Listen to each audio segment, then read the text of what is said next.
In this interview, I talk with Dustin from Fire Creek Snacks, and he shares some really fun stories about how he sold thousands of dollars of meat sticks that are gluten free, and I think they're even autoimmune protocol passed that test, and how he has sold tens of thousands of dollars of those by partnering with other people. He's done 8 podcasts, averages $10,000 a lifetime value per podcast, $3,000 of immediate sales, and has even teamed up with one of the biggest companies in his space and got them to feature them to their entire customer base, all for free, no ads, no content, nothing. So sit back, relax, enjoy this episode where Dustin breaks down every detail of how he did it. So let's start with this. What's your business? What do you do?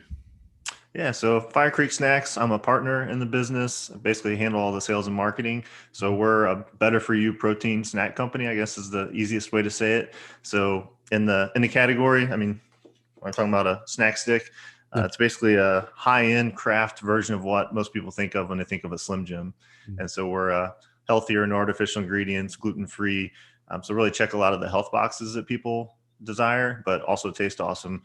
So we're kind of trying to have the marriage of the best of both worlds.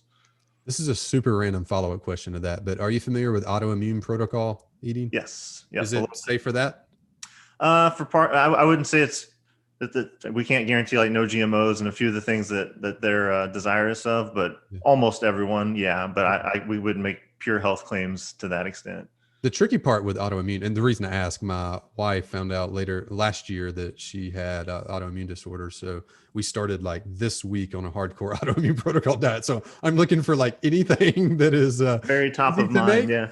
Yeah. And It would probably be dependent on exactly what she's facing. A lot of people it's gluten, it's soy, it's some of the more broad chemicals and things that are out there for preservatives and artificial ingredients. And we are free of all of those.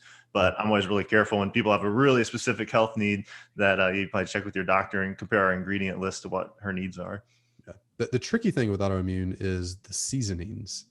Yeah. Like that's the thing. Like I texted her earlier. I was like, "Hey, let's order ribs tonight," because just like we're just basically eating meat and vegetables, but it's the season. So like anything basically that's red, like a paprika or I don't know, whatever is like Right. barbecue sauce. I think is the problem with the ribs. You have to get them basically without sauce at all, just like the meat, and you could season them yourself, I guess. So Yeah. anyway, we're on the hunt for interesting things that fit that. So I have to grab the ingredient list and see if that. Yeah, check it out. And we actually have 2 different seasonings that we sell as well. One's a barbecue, smokehouse barbecue. Yeah, one's an all-purpose rub. Again, very clean. I don't know exactly if they're clean enough, but there's nothing artificial in there. There's no food dyes or anything like that. Yeah, cool. All right. So one of the strategies you've used to sell your product is going on podcast and partnering with other people's audiences. So being interviewed by them, and then somehow magically you go on a podcast, you get interviewed, and then you sell product. Right. So walk me through how do you use podcast interviews in order to sell meat snacks? Yeah, it's a pretty interesting question because I know a lot of the people in Growth University are coaches and consultants, and so it's maybe a higher dollar transaction when they get a client. We're selling $1.50 to $2 snack sticks, and so Yeah. and what's been interesting to me so far is the podcast I've targeted and been featured on are really the ones I already listened to, and I just kind of started with what I was comfortable with because I knew I had some good anchor points and some good connections that I could bring up to the host. So they're basically business and e-commerce podcasts so far. So the challenge with that is, it's a very broad base of people listening. They're very interested in the business story and how we've done e-commerce successfully and all that. But then, how do you transition that to a call to action that gets them to buy snacks? And so basically, the approach is to tell a very authentic version of the story. Myself and then my business partner, Ryan Hansen, he's actually a 3rd generation butcher shop owner and brick and mortar guy. So there's a lot of interesting stories there from a business perspective. And I'm constantly talking about the product and how I fell in love with it and why I got involved with the brand, and how my family enjoys it. And so kind of planting the seeds that it is a really good product, and then just have a strong call to action at the end that, hey, if someone wants to pick some up, so far I've done like 3 different calls to action. They've all worked pretty much equally well. The first one I did a free plus shipping offer because it was right on the depths of COVID and over the summer where the kind of a lot of the questions in the podcast were about like, how do you sample when you can't sample? We grew a lot at trade shows and being in person and letting people try the snack. And so I said, I don't know how we're going to do this, but I'm trying a free plus shipping approach. So if anyone listening wants to basically cover the shipping costs, we'll send you free samples so you can try it. The second one, call to action, was just at the same time as a really cool offer we were doing that we can unpack if you'd like. And we were calling it the golden ticket giveaway. And then the third, and kind of the standard default one, is just give a coupon code that references the name of the podcast or the host so that we can track what's going on with it.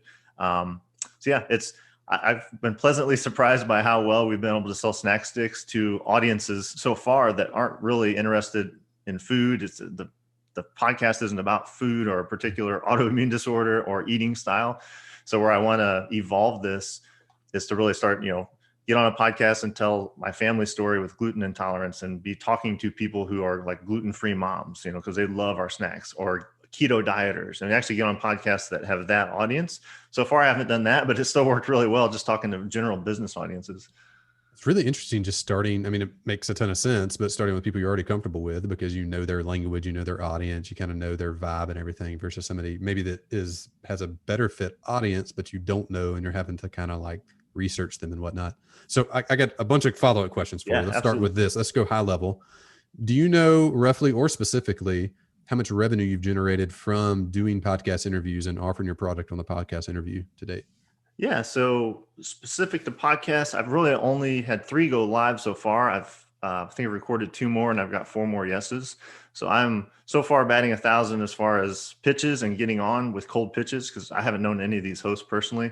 So the 3 that have aired within the week of airing, I've basically had around between $3,500 and $4,500 in direct sales that week that I can track specific to that podcast. Now I know there are other sales that are likely could be attributed because people forget to put coupon codes in, or they just go buy it on Amazon or whatever.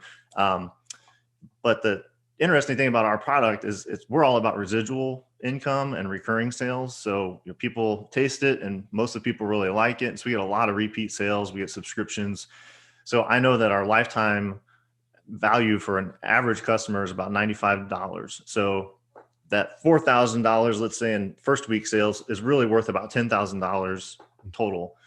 So I figured, every podcast that's of a similar size, it's basically worth $4,000 up front, $10,000 long-term, in e-commerce sales for us. And I'm sure you have other follow-ups, but to me, the direct sales are kind of the icing on the cake. I've actually seen much bigger benefits from doing this than just the direct sales. Yeah.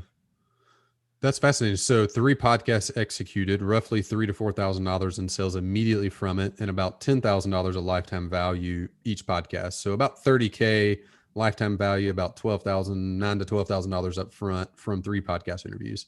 Yep. And these are what I would call mid-sized podcasts. So I don't have any information as far as how many specific downloads they get, but to put it in context for people, and I can talk about the specific shows too, but their reviews are around 300 to 350 reviews on iTunes. That's kind of how I gauge if something's a massive, a tiny, or kind of a middle-sized podcast. I would consider these all to be middle. Okay. Can you give us one example you've done recently? Yeah, probably the most successful was called Bigger Pockets Money, or I'm sorry, Bigger Pockets Business. So if anyone's ever heard of Bigger Pockets, it's primarily a real estate investing company, information company. They've got a huge podcast called Bigger Pockets, but they've had some spinoff shows, one of which is Bigger Pockets Money that talks about personal finance. And they've got one called Bigger Pockets Business, which basically mostly entrepreneurs, but it's people that come on and tell their business story. So that one I think has had the most direct sales. It's also had the most, I kind of call the halo effect of just relationships that have grown out of my appearance on that have been really fun and valuable. Okay, so let's walk through that specific example. First, you have to identify them, then you have to pitch them, and then you execute the interview so that it generates sales and is a good interview for them. So let's talk about each one of those segments. First is you identify them as a potential partner. So you said you'd reached out to podcasts you knew. Were they just did you just subscribe to them and listen to them regularly and think like that might be a fit and reach out? Or how did you identify them as a potential partner? It was, in that case, it was just that simple. I started looking at podcasts in my podcast player, and podcasts that I knew would enjoy kind of a fresh approach. I mean, so there's some podcasts that are all about Shopify, and I'm scheduled to be on the unofficial Shopify podcast soon, which is one of the bigger Shopify podcasts. So in that case, I'll talk all about our Shopify approach, right? Bigger Pockets Business is much broader. So they have some e-commerce, they have some real estate, they have, some brick and mortar, just people telling their business story. And they also go really deep. And so it's like an hour and a half episode. It's a husband and wife interview team. I have another business with my wife, so I knew there's some good anchor points there. I felt like they'd be a comfortable place for me to reach out and have some good good mojo, I guess, as far as them feeling like I would add value to their show. Yeah. Okay, so they're in your podcast player. You find them. You're like, I could see how this might work. They have a business podcast about how to grow a business. You have Meat Snacks. There's not an obvious overlap in those two things. Right. How does that not stop you? A lot of people, when they start trying to find, people to partner with, they look for, the keto podcast with a keto snack, and you do an interview about your snack or your business or whatever, then you offer your code. This is, multiple realms of influence multiple topics removed from each other. Yep. What was your thinking in that might work? Because me and many others would say like that probably wouldn't sell a bunch since the topic is totally unrelated. Yeah. For me, it's any opportunity I get to get in front of an audience of warm-blooded American people, because we only sell in the US right now. I know there's a subset in there that are, concerned about what they're eating. They want a high protein, low sugar type of snack, especially in the times that we're in now. People really are into having food shipped to their house, not having to go out to the grocery store necessarily and things like that. We've sold locally in our Walmart stores. So I know that I can see from statistics that based on where we're at in the store, just if I can get 1,000 people to walk by, some significant portion of them are going to try the snack when it's in an impulse setting like that. So it's how do you create an impulse setting in a podcast world? The reason, again, I like these business podcasts because I'm comfortable with them. I have a story to share. And so my approach with them specifically was to talk about how we had sold $1 million in snacks in our first basically 18 months of business. And that was kind of the big headline to get them excited. And then what they focused on a lot in the interview was actually my partnership with Ryan. And so highlighting that partnership with Ryan allowed me to highlight that he does things differently. He's got a craft approach to the things that he's doing, that he started this in a smokehouse, literally in the back of his parents' meat shop, and it's grown from there. And then they were very interested in like, how do we form a business partnership? And so we just spent a lot of time on the details of how the business worked.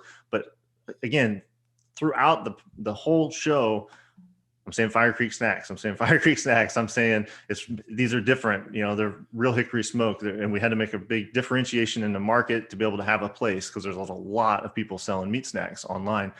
And so it's just kind of an integral part of the story is how the product is better and different than everyone else, and that we believe in it. And I think people just are curious, like, man, I really should try these. And then the other thing I found is people get really invested in me and my personal story. Like I think it's really fun that there's a success story and that I helped this other guy that's my age go from brick and mortar to online. How we've traveled together. We went to 12 trade shows in 2019 and our families have become close. Like there's just this kind of American success story built in. And I think people just feel compelled to not only try the snacks, but really just support us, and I've gotten so many emails on all these shows. What I've done, I've had a call to action as far as what to do to try the snacks, but I also always just give my email address right over the air. And I've had some amazing, amazing people reach out, and I've had some really great Zoom calls. I've had connections into major retailers that, this is all fresh. So I can't tell you that it's going to happen yet, but as an example, on that show, some young finance guy in Bentonville, Arkansas reached out, and he works at Walmart. He's big into real estate investing, and he was telling me all about that. And he didn't know any of the buyers at Walmart, but his Walmart email address. So he found the buyer for our category. And we had been in local Walmart, which I can make that distinction for you. But basically we had no interest from anyone in the corporate level in Bentonville. So we could sell into individual stores, which was a feat unto itself. And that was great, but we have no distribution within Walmart. We're just like a self-service kind of vendor. So he got me the name and email of the buyer, made an introduction. She didn't respond. Then 3 weeks later, he followed up because he heard that there had been a change in that position. He got us the name of the buyer, email. The next day, we had a 30-minute Zoom call with the head buyer for meat snacks at Walmart, and he's reviewing the category right now. So we've sent him samples, and I don't want to jinx it. We'll see what happens, but Yeah. I would have never got that opportunity had I not been on that podcast and have this 22-year-old listen and say, "Man, I love your story, and I want to learn from you, and here's what I can do for you." And I, as I shared on the podcast, and it's all completely who I am and true. I always try to lead with wins. I mean, that's how I formed a partnership with Ryan. And so people hear that and they're like, I agree with that. So they're reaching out to me saying, how can I help you? Here's where I work. Here's people I know. I've had numerous, I'd love to talk about them. I've had numerous connections like that I think will eventually turn into really big wins, but it's only, been, that episode aired right before Thanksgiving 2020. So, it's just a couple months ago. Yeah. That's fascinating. I love I think you call it the halo effect. I love that. Of all the, like, serendipity things that happen. The cool thing about your experience so far is you've had all three. You've had the big three. You've had immediate sales. You've had good long-term LTV, and you've had the serendipity stuff of the buyer at Walmart and other places, and that'll continue to happen. That's really neat. There's a relationship with the host. I've had the host of that show in particular reach out to me and made the connections. We have a future guest, and I think you two should talk. And this is another marketing person. These shows go on forever. So I've had people from my first show that was in August. I've had people like this week reach out and say, I heard you on this other show. Because there's like a long tail effect with podcasts. People start listening, they go back and they listen further back, or they hear me on one podcast and I might be on a different podcast telling a slightly different angle and part of the story. So they actually will seek out the same guest to listen to on different. I know I've done that when I find interesting people. There's backlinks from, these really nice, like biggerpockets.com website. So it helps with SEO long-term. So yeah, I mean, I'm so bullish on the podcast in particular, but really, partnerships in general. And I've done some others that we might touch on too. Yeah. So let's talk about that for a second. We'll come back to podcasts in a minute. Yeah. What other types of partnerships have you done that have been successful for you? So the first thing I did when I started doing my Dream 50, as you teach us, and I kind of went down this rabbit hole of subscription boxes. Mm-hmm. So I started thinking, where can I reach people that are either gluten-free or they're keto? Because those are kind of the main nutritional categories. And I started finding there's like tons of subscription boxes. Some have, and what I'm talking about, generally like a variety of snacks that you get delivered every month that meet your nutritional profile. And so there are some small ones that are like 200 subscribers, like diabetic boxes. So we sold into those because we're almost no sugar. Then there's several decently sized like keto specific boxes. We got into those.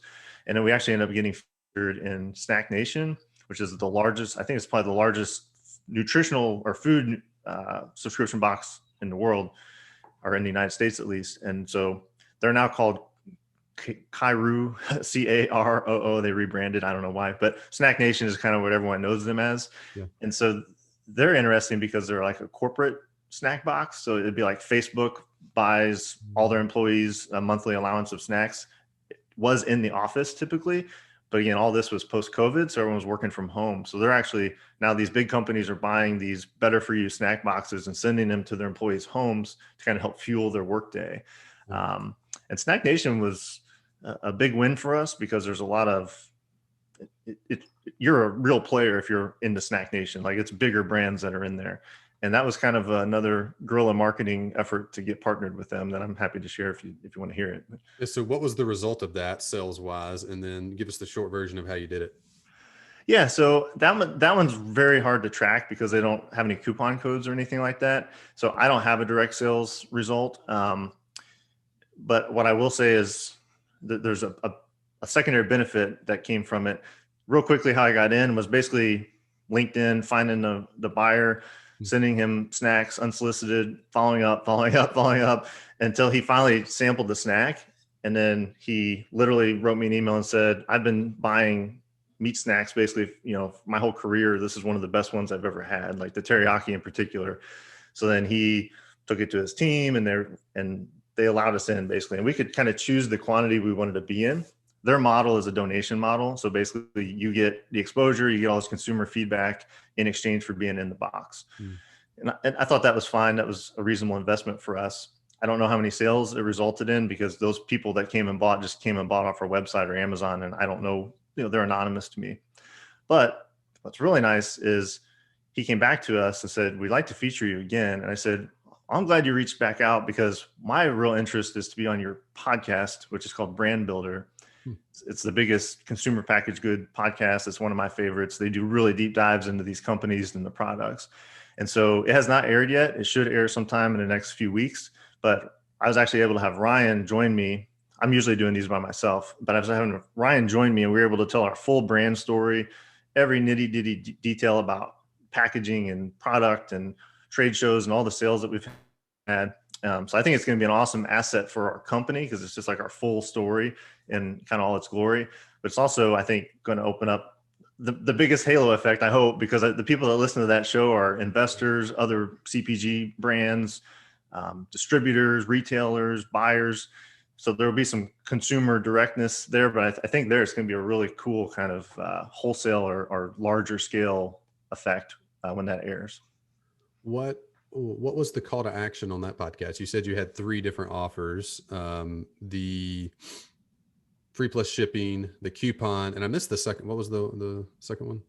The second one was, it was at Bigger Pockets Business. It happened to coincide with a different promotion we were doing. Mm-hmm. So I actually said, if you're listening to this, before Thanksgiving, we have this golden ticket offer, which I can explain. I said, but if you're listening to it later, use Biz15 or whatever the coupon code was. So I kind of did both, but the focus was come support this cool promotion we currently have going on. Gotcha.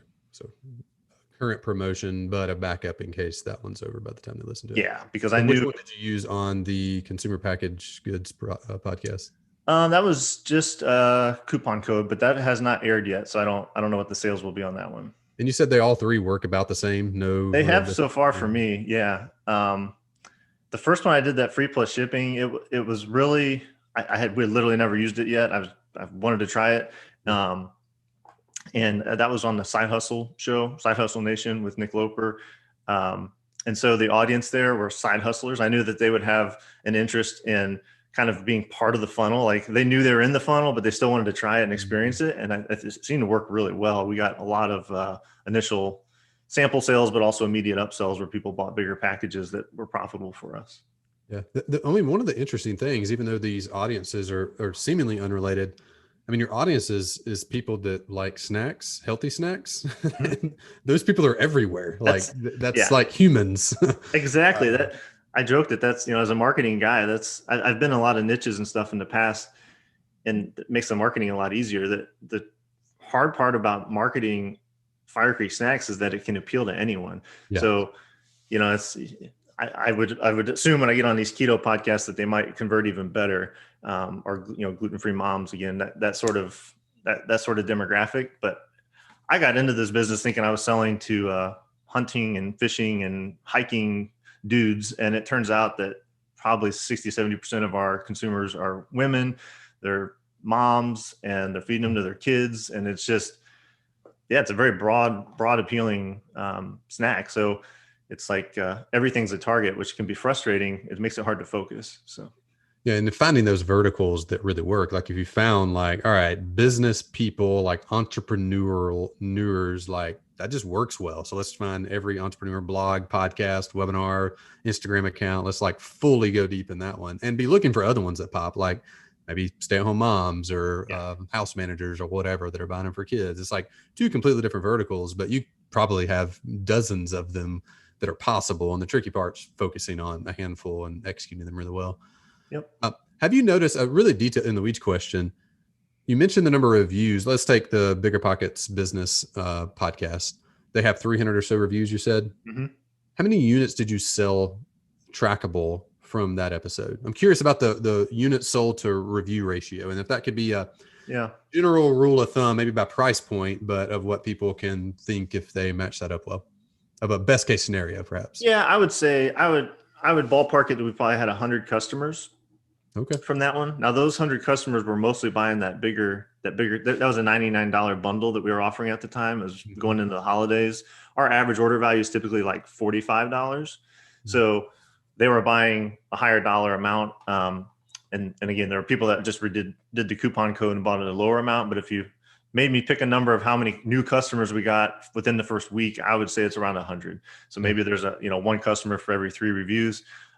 Nick's podcast, similar. I think he has about 400 reviews, and we sold about $4,500, which was about 110 customers probably. So I think that's a pretty good estimate. I've never thought to use that as like a guesstimation. I mean, you never know what'll happen, but as a guesstimation of what'll happen. But as I get on more shows, that's big. I'm going to get. I've started my spread. I'm an engineer at heart, so I've started my spreadsheet. I'm tracking this stuff, and as I get on different types of shows and different sizes of shows, and different calls to action, that kind of stuff, I'm hoping to be able to replicate, and be able to predict, hey, if I can get on 10 shows with this many reviews, this much immediate revenue, this much long-term revenue, I'm going to get one unicorn out of that relationship that, makes it all worthwhile, even if the direct sales weren't there. Plus, you can tell I like to talk, and I like to talk about the product. I like to talk about marketing. So to me, it's like the easiest thing in the world. Once I get a yes from the host to just show up and do the show, there's like no stress compared to a lot of the other ways we have to market, like going to trade shows. Yeah, just talking for an hour while somebody asks you questions, for me, is the same way. It's like the easiest thing you could possibly imagine. And we get sales out of it. Like, sign me up. Sign the whole leadership team up. Everybody do interviews. That's fun. What do you like about doing partnerships like the ones you've mentioned versus other marketing strategies? I think the thing I've grown to like the most is that whole halo effect thing. I think there's so much goodwill that's built in a partnership, especially in a podcast, that format, that just long form format. You get on there for 30 minutes or an hour, and it spotlights on you, and people really grow to know, like, and trust you almost immediately.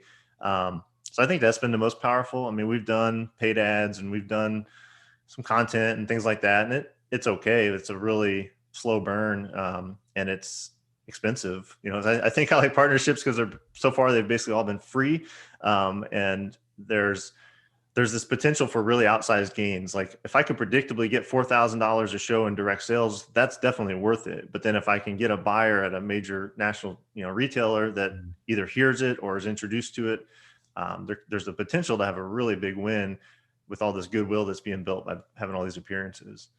So last question, what would you say to someone who's struggling with ads or struggling with content right now to sell their physical product or digital product or whatever, and they're hearing you talk thinking like, okay, I can do a podcast interview. I could do a webinar. I could like get on and teach or get on and be interviewed. What would you say to someone like that considering getting into partnerships for the first time? Let's go for it. I'm 100%. Don't be intimidated by it. Follow, if you're in the Growth University coaching, just follow the plan. I kind of consider myself a good copywriter, and maybe was trying to be a little too clever with things. So now my pitch emails, though, they follow the formula that you taught. They're all customized. It takes some effort to know who you're talking to and make sure you get their attention. But I've had no less than 3 or 4 of these guys or these hosts respond back and say, this is the best pitch email I've ever received, or this is one of the best things this is one of the few things that's gotten my attention. I ignore 95% of my emails. So just, invest some time in knowing who you're speaking to, getting their attention, flattering them. But I'm a snacks guy, like no one's ever heard of me. These are some pretty sizable shows. There's some of the other people that have been on these shows are pretty impressive. So just have the confidence to go for it and follow the plan. Awesome. Thanks so much for sharing your story. Absolutely, Brian. It's a real pleasure. Yeah, appreciate you, man. All right, thanks for listening to my conversation with Dustin Riechmann. If you want to check out his business, head over to firecreeksnacks.com. If you want my team and me to audit your business, find the partnership opportunities you have, and coach you through executing them just like we did for Dustin, let's talk. Go to growthtools.com/apply, and we'll set up a free strategy call with you. We'll talk through your business, find 2 to 3 small hinges that could swing big doors for you, and see if it's a good fit to work together. So go to growthtools.com/apply and book that free strategy call now. Hope to talk to you soon.